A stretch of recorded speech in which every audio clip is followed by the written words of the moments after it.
All right, today we're talking about rounding. Instead of just rounding numbers in the tens or the hundreds, today we're talking about rounding money. So let's do a quick review of what rounding is. When you have a number, it's always between two bigger numbers. If you're rounding to the tens, it's between two tens.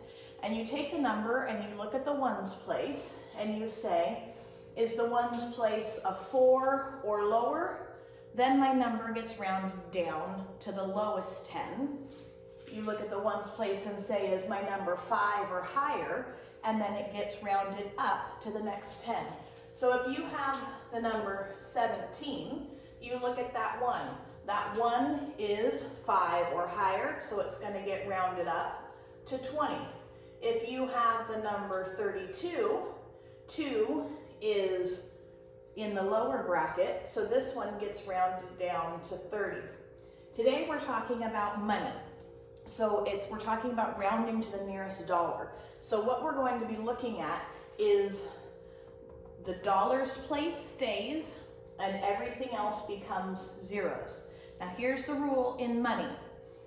If you have 1 cent in the change, all the way to 49 cents in the change, then when you round to the nearest dollar, the dollar stays the same. It doesn't go up, it goes to the lowest dollar. If you have 50 cents or higher, then you're rounding up and your dollar will go up. So let's take a look at this one right here, $2.49. $2.49, if we're talking about whole dollars, is between $2 and $3.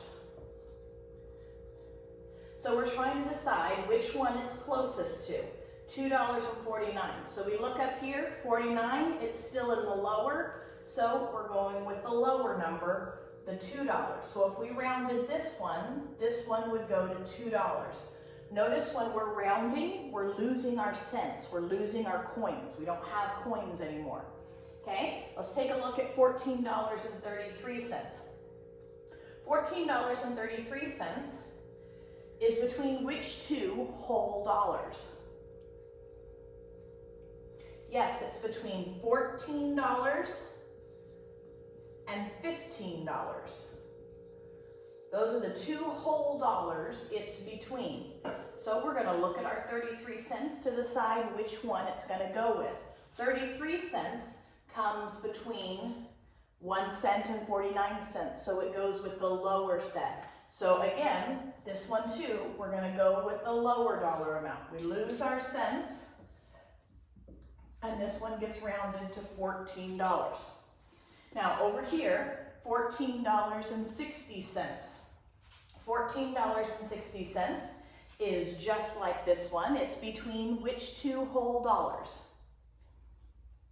Yes, 14 and 15. So again, this one is between $14 and $15. But which one is this closest to? We look at our cents, 60 cents. 60 falls between 50 and 99 cents. So this time it's closer to the higher dollar. So this one is going to be $15. Now let's look at this big one. The big ones don't need to scare you. It doesn't matter. We're just looking at the cents and we're looking, and the ones might change. Everything else stays the same. So let's look and see what two whole dollar amounts is $136.90 between. Well, it's between $136 and $137. Whoops. It's between those two whole dollar numbers. So we look at our cents to see which one it's closer to. 90 cents falls in the higher category, the 50 cents to 99 cents. So when we round this, we're going to round it to $137 because it's closer to $137 than it is to $136. Now we're going to look at number 1 on your page. We're on page 257, lesson 129. We're going to do number 1 together, okay? The first one they give you is $7.10. We're deciding what whole dollar this is closest to. It's between 2 whole dollars, and they give them to you. Say them with me. It's between $7 and $8. They give it to you right there on your paper. We're looking, which one is it closest to? Is it $7.10 closer to $7 or closer to $8? We can use our trick. 10 cents, we're looking at the 10 cents. Which category does it fall into? Rounding down, lower, or rounding up, higher? And yes, it falls under the rounding down, lower. So we're gonna fill in the circle underneath the $7, because if we were to round this, we would round it to $7. Okay, letter B, $27.62. It gives you which 2 whole dollars it's between. So say them with me. It's between $27 and $28. Now we're looking, which one is it closer to? Look at your cents. 62 cents, does that fall in the higher or the lower?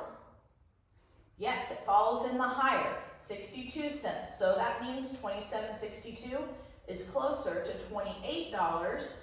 So we would round it to $28. Fill in that circle.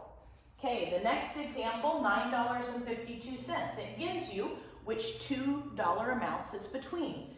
In your book, it says it's between $9 and $10.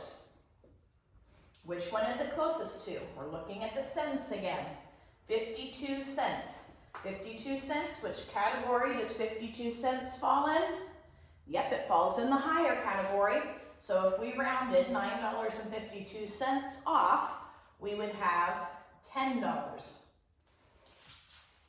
All right, now go down to D. D is 101.85. We're getting a big number. They're going to try and scare you, but it's not scary. You're just looking at the whole dollar, and they have it written for you.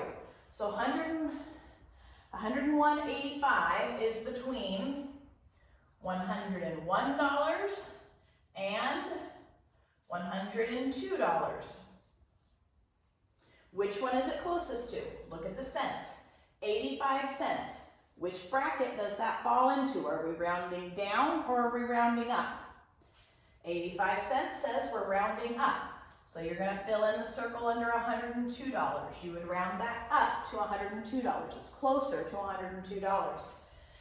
Now we have $6.48.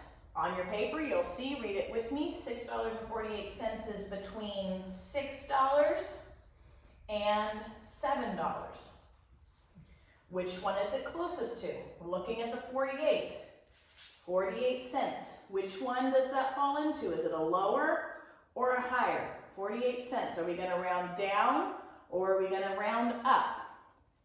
Very good. It falls in the lower category. So we would round this one down to $6. Okay, last problem. We're on F. We have $30.30. $30.30 is between, read the numbers on the bottom, $30 and $31. Okay, which one is it closest to? Look at your 30 cents. 30, is it in the rounding up or the rounding down? Yes, it's in the rounding down. So you're going to fill in your circle underneath the 30 because we would round that down to $30.